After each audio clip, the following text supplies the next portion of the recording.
Sir কেমন আছেন? আর একজন আসে নাই? আসতেছে তো। কেটে গেছে, নেট চলে গেছিল। জি স্যার। নেট চলে গেছিল, নেট। স্যার বুঝা যায় না কথা। তোমরা আজকেও শুনতে পারতেছো না? স্যার কথার মাঝখানে আবার কি জানি ও যে টিভির মধ্যে আগে ঝিরঝির করতো না, ওরকম ঝিরঝির হয়। এখন ঝিরঝির এখন করে? না, এখন করে না।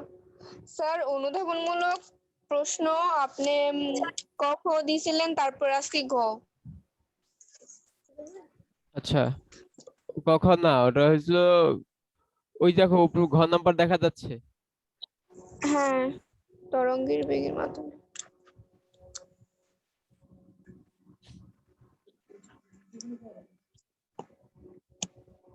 দেখছো? স্যার লিখতেছি।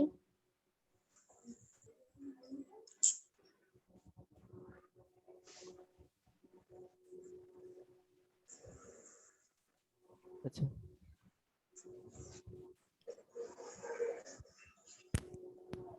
পরেরটা লেখো।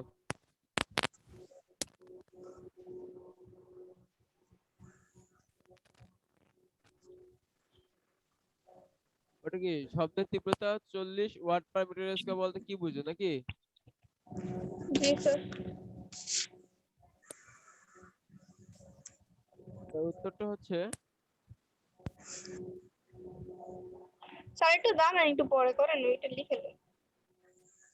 লেখো।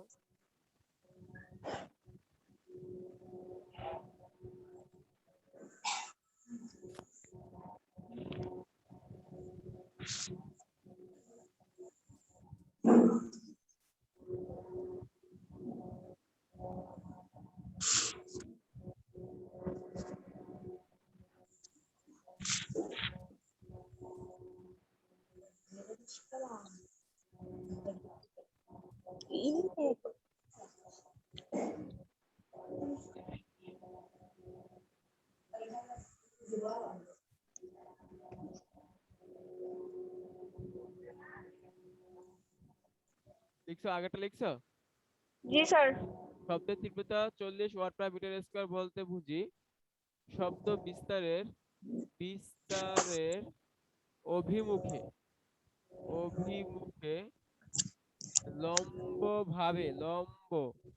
লম্বভাবে রাখা 1 মিটার স্কয়ার ক্ষেত্রফলের মধ্য দিয়ে, বা একক ক্ষেত্রফলের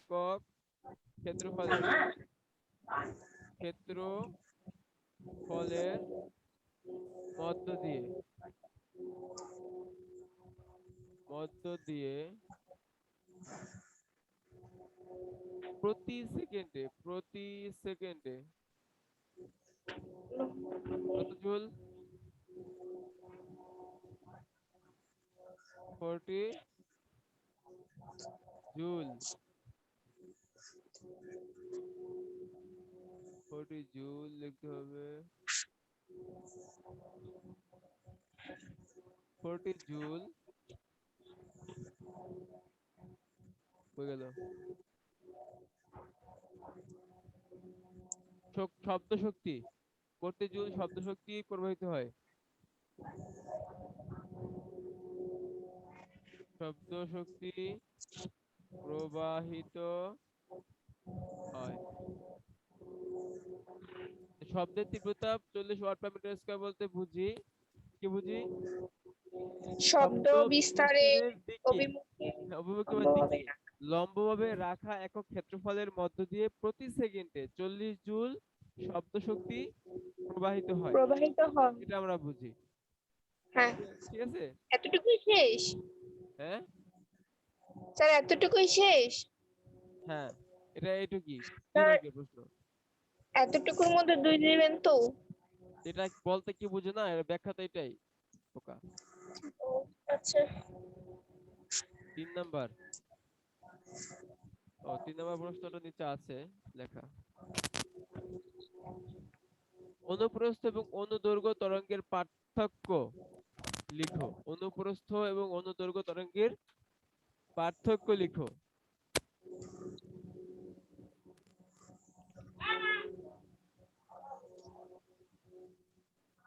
1 নম্বর পার্থক্য,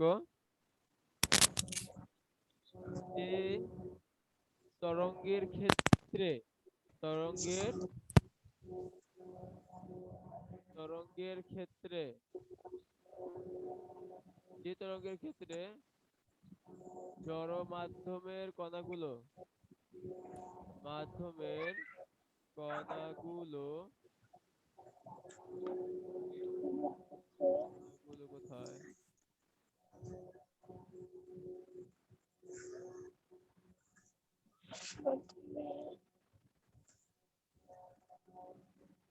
কণাগুলো কম্পনের দিকের সাথে কম্পনের দিক কম্পনের দিক কোনগুলো তরঙ্গ তরঙ্গ তরঙ্গের প্রবাহের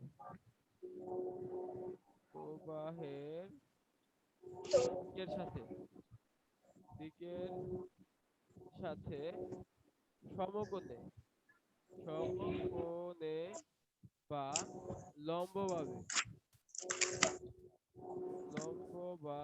লম্বভাবে থাকে থাকে তাকে অনুপ্রস্থ অনুপ্রস্থ বা আরেকটা নাম আছে আর তরঙ্গ বলে।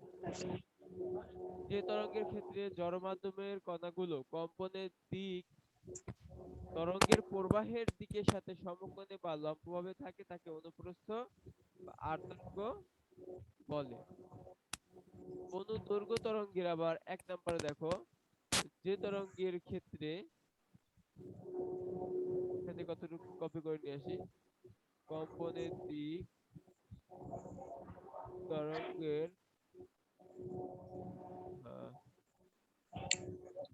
প্রবাহের দিকের সাথে পুরো কপি করি করি দেখো, যে তরঙ্গের ক্ষেত্রে জড় মাধ্যমের কণাগুলো কম্পনের দিক তরঙ্গের প্রবাহের দিকের সাথে, এখানে সমকোণের জায়গায় লেখো সমান্তরালে। আল্লাহ সমান্তরালে থাকে তাকে অনুদৈর্ঘ্য তরঙ্গ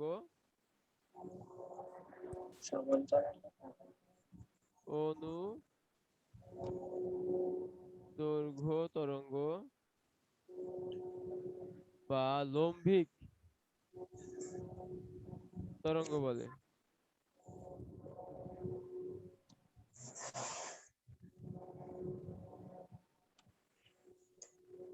2 নম্বর পার্থক্য দেখো, তরঙ্গ শীর্ষ ও তরঙ্গ পাদ সৃষ্টি হয়। তরঙ্গ শীর্ষ ও তরঙ্গ পাদ সৃষ্টি হয়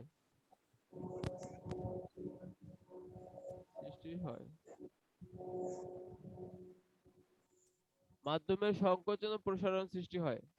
এটা ক্ষেত্রে অনুদৈর্ঘ্যের ক্ষেত্রে কি হয়, মাধ্যমের সংকোচন ও প্রসারণ সৃষ্টি হয়।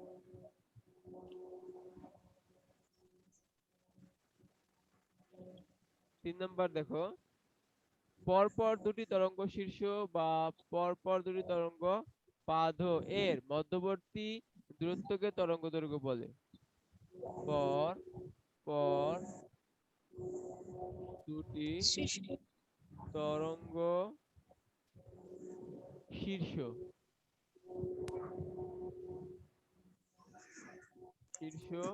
বা পর পর দুটি তরঙ্গ পাদ এর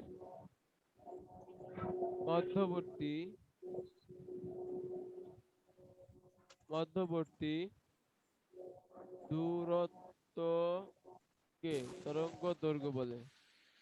তরঙ্গ দৈর্ঘ্য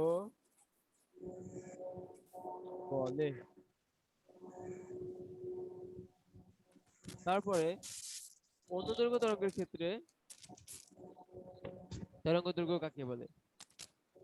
একটি সংকোচন সংকোচন ও একটি প্রসারণ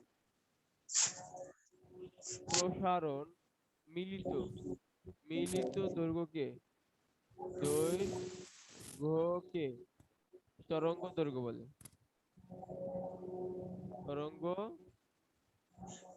দৈর্ঘ্য বলে। তারপর লেখো পানির তরঙ্গ। অনুপ্রস্থ তরঙ্গের উদাহরণটা কি?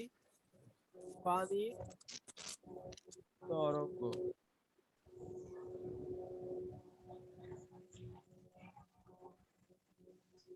অনুদৈর্ঘ্য তরঙ্গের উদাহরণ কি? শব্দ তরঙ্গ। শব্দ স্যার তরঙ্গ। স্যার লিখছো? স্যার এই যে 3 নাম্বারটাতে একটি সংকোচন ও একটি প্রসারণ মিলিত। আচ্ছা, তারপরে পরেরটা দেখো। হুম। পরের প্রশ্নটা হলো কি? অনুপ্রস্থ তরঙ্গের কণাগুলো পর্যাবৃত্ত গতি সম্পন্ন। ব্যাখ্যা করো। উত্তর লেখো। যে তরঙ্গ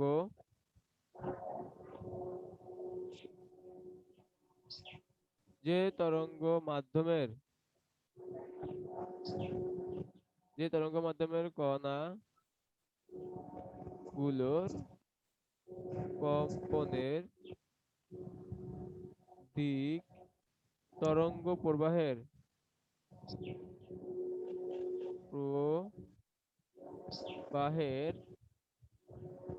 দিকের সাথে সমকোণে হয়। সমকোণে হয়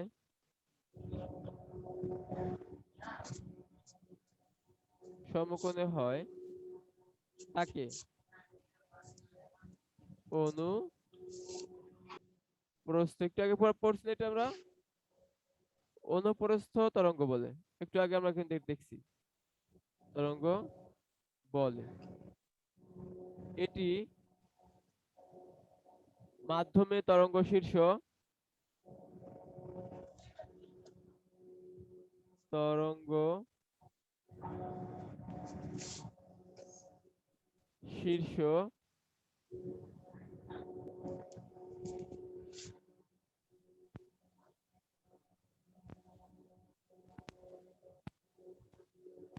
মাধ্যমে তরঙ্গ শীর্ষ ও আবার তরঙ্গপাত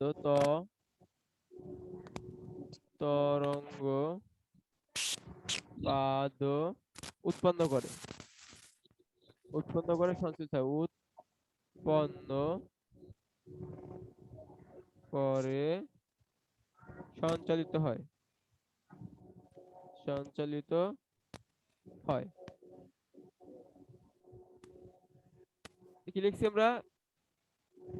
যে তরঙ্গ মাধ্যমের কণাগুলোর কম্পনের দিক তরঙ্গ প্রবাহের দিকের সাথে সমকোণে হয় এবং তাকে অনুপ্রস্থ তরঙ্গ বলে।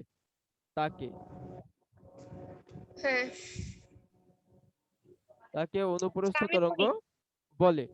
এটি মাধ্যমে তরঙ্গ শীর্ষ ও তরঙ্গ পাদ উৎপন্ন করে সঞ্চালিত হয়। হ্যাঁ। হুম। কোন গতিশীল কণার গতি, আরেকটা। হ্যাঁ পরে এটাই, কোন গতিশীল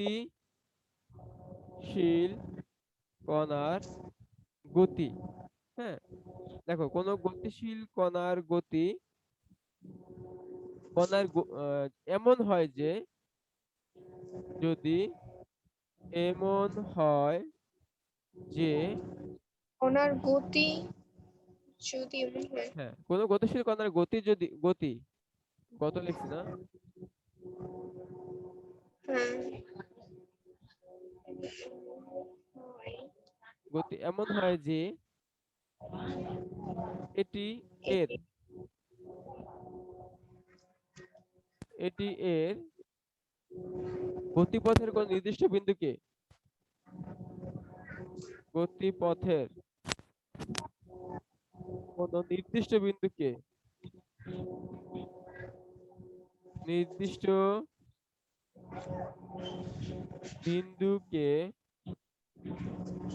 নির্দিষ্ট সময় পর পর নির- নির্দিষ্ট সময় পরপর পর পর একই দিক থেকে দিক অতিক্রম করে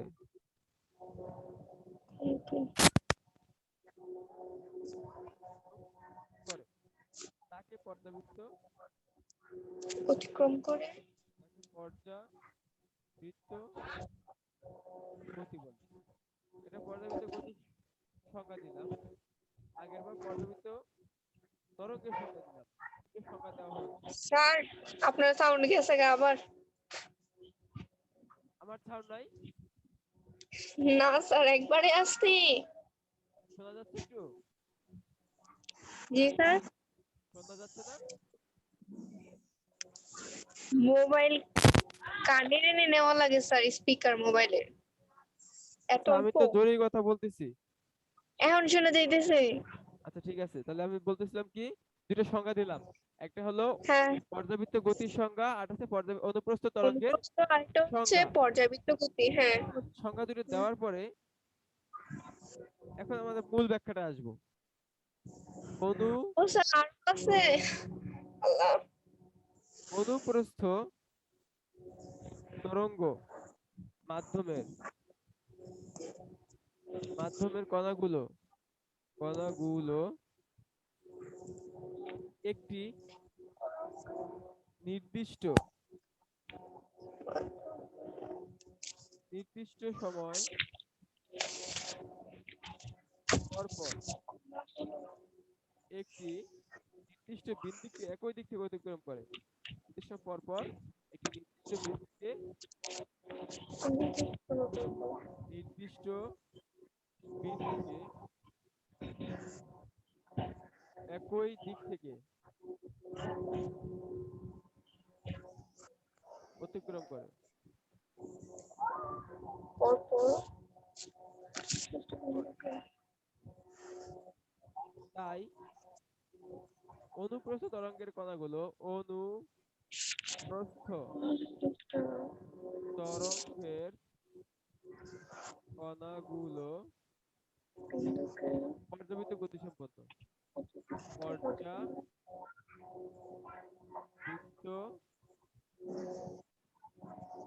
গতিসম্পন্ন। ব্যাখ্যা হয়ে গেছে এটা?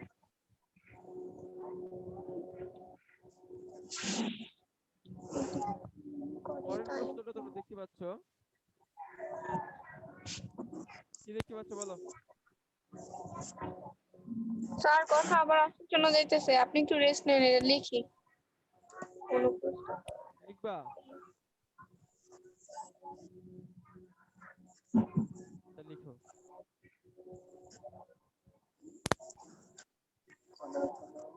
কথা শোনা যাচ্ছে? না স্যার, অল্প।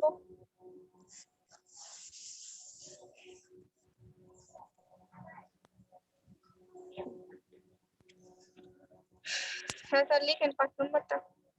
5 নম্বর প্রশ্নটা, শব্দের বেগ মাধ্যমের প্রকৃতির উপর নির্ভর করে ব্যাখ্যা করো। শব্দের বেগ মাধ্যমের প্রকৃতির উপর নির্ভর করে ব্যাখ্যা করো। শব্দের বেগ মাধ্যমের প্রকৃতির উপর নির্ভর করে। নির্ভর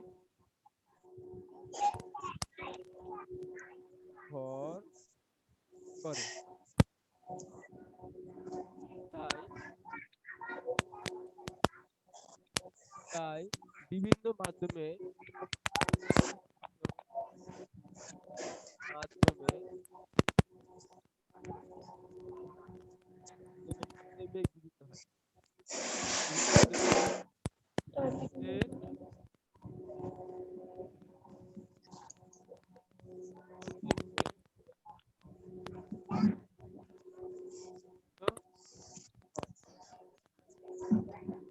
হয়। যেমন উদাহরণ দিতে হবে না? যেমন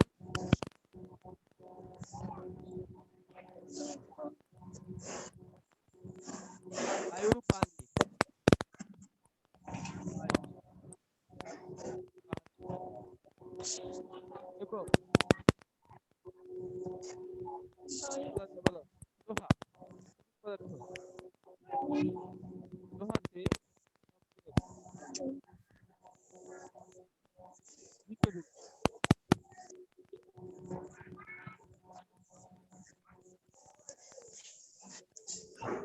তাপমাত্রা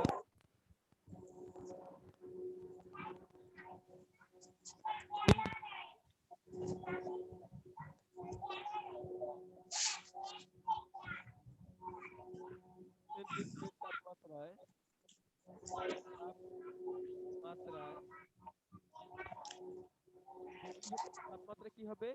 বায়ুতে বায়ুতে শব্দের বেগ কত হবে? 344 metre per second. 44 metre per second.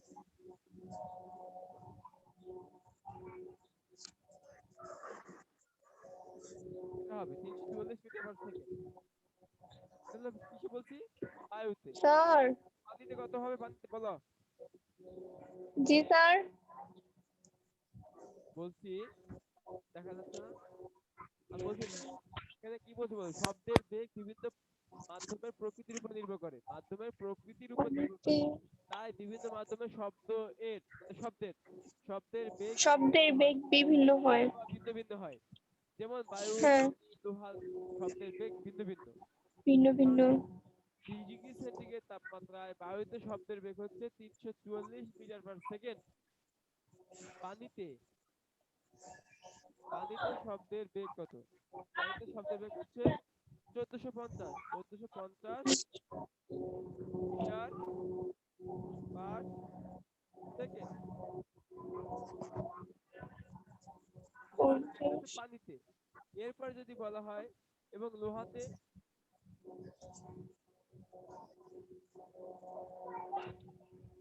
কত? লোহাতে কত? 1130 মিটার পার সেকেন্ড হচ্ছে লোহায়। আমরা কি দেখতে পাচ্ছি? সাধারণত বলতে পারি সাধারণভাবে বলা যায় বায়ুতে শব্দের বেগ কম। বায়ুতে শব্দের বেগ কম কারণ বায়ু হালকা। তরলে তার চেয়ে বেশি। তার চেয়ে মানে বায়ুর চেয়ে তার চেয়ে বেশি। আর এবং কঠিন পদার্থে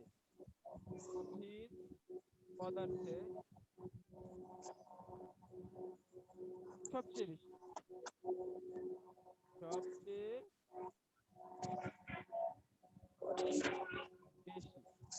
যেমন বায়ুতে বললাম, পানিতে বললাম এবং লোহাতে বলবো সবচেয়ে বেশি। কারণ কি, ওই যে 1130 মিটার পার সেকেন্ড দেখলাম না?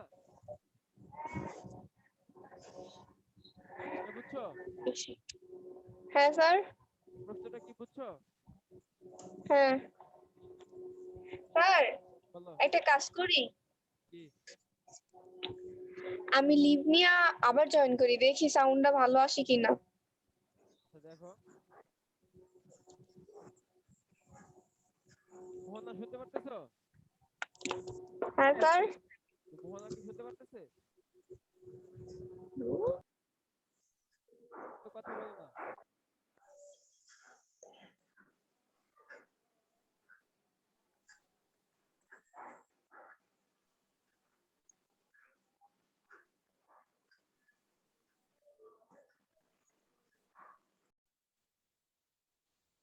শব্দের বেগ বায়ুর আর্দ্রতার উপর নির্ভর করে কেন বা নির্ভরশীল কেন?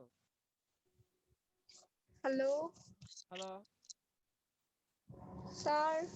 হ্যাঁ শুনতে পাচ্ছ? না স্যার, আগের মতোই আমি একটু দেখি শব্দের। বলছি। ১ নম্বর প্রশ্ন, শব্দের বেগ বায়ুর আর্দ্রতার উপর নির্ভরশীল কেন ব্যাখ্যা করো। বায়ুর আর্দ্রতা বৃদ্ধি পেলে শব্দের বেগ বৃদ্ধি পায়। বায়ুর আর্দ্রতা আর্দ্রতা বৃদ্ধি পেলে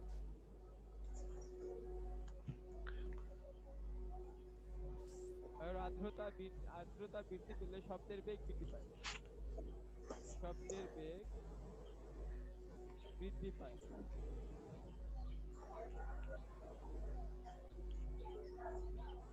এজন্য শুষ্ক বায়ুকে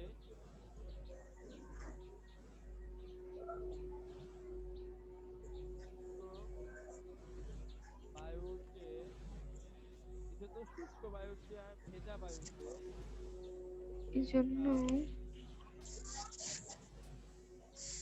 ভেজা বায়ুতে ভেজা বায়ু মানে আর্দ্র বায়ু, হ্যাঁ, ভেজা বায়ুতে শব্দের বেগ বেশি। শব্দের বেগ স্যার। স্যার, বেজা বেজা বায়ু বলতে কি বুঝাইছে? আর্দ্র বায়ু ভেজা জলীয় ভেজা বাষ্প, বায়ু। ঠিক আছে? জলীয় বাষ্প যে বায়ুটা আছে সেটাকে ভেজা বায়ু বোঝানো হচ্ছে। বলা হচ্ছে যে বায়ুর পরিমাণ আর এর কথা কিছুই শুনি না। না, শব্দের বেগ বৃদ্ধি পায় কেন? শুষ্ক বায়ুতে ভেজা বায়ুতে শব্দের বেগ বেশি। যদি বায়ুর ঘনত্ব শুষ্ক বায়ুর তুলনায় কম বলে এরূপ ঘটে। যদি যদি বায়ুর ঘনত্ব বায়ুর বায়ুর ঘনত্ব বায়ু ঘনত্ব বায়ুর শুষ্ক বায়ুর তুলনায় কম বলে কম বলে মনে হয়, কম বলে এরূপ ঘটে, কম হয় এরূপ ঘটে, সেক্ষেত্রে কি হবে?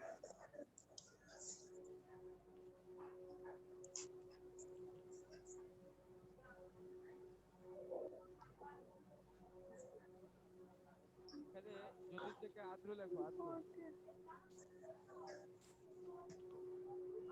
আর্দ্র বায়ুর ঘনত্ব শুষ্ক বায়ুর তুলনায় কম হলে এরূপ ঘটে। ঠিক আছে, কেন এরকম ঘটলো? এজন্য এজন্য বায়ু ঘনত্ব শীতকালে অপেক্ষা শীতকালের অপেক্ষা কম বলে এরকম ঘটে। শীতকালের অপেক্ষা বর্ষাকালে শব্দ দ্রুত শোনা যায়। বর্ষাকালে শব্দ দ্রুত শোনা যায়। অপেক্ষা। লিখছো এটা? না স্যার। 6 নম্বরটা লেখো নাই? স্যার লিখতেছি, শেষের পথে। 6 নম্বরটা শেষ হলে 7 নম্বরটা লিখবা। স্যার লেখা শেষ, লেখো কেন? এবার 7।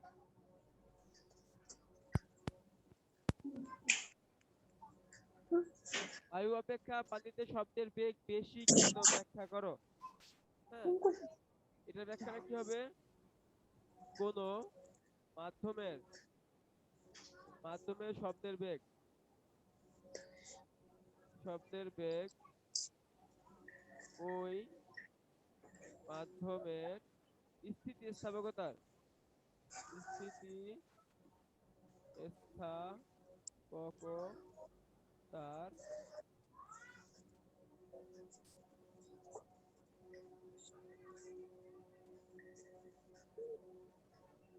স্থিতিস্থাপকতার উপর নির্ভর করে উপর নির্ভরশীল। যে মাধ্যমে স্থিতিস্থাপকতা বেশি যে মাধ্যমে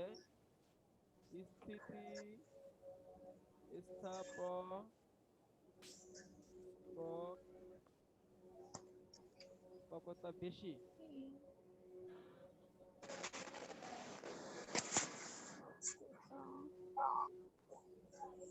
বেশি লিখি বলো, কোন মাধ্যমের শব্দের বেগ ওই মাধ্যমের স্থিতিস্থাপকতার উপর নির্ভরশীল। যে মাধ্যমে স্থিতিস্থাপকতা বেশি সে মাধ্যমে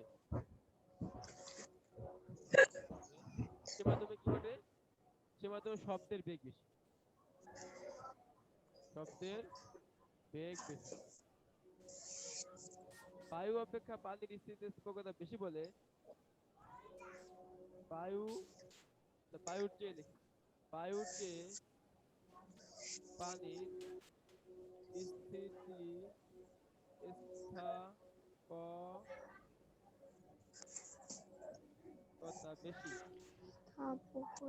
বেশি বলে পানিতে শব্দের বেগ বায়ুর তুলনায় বেশি। পানিতে শব্দের বেগ বায়ুর তুলনায় বেশি।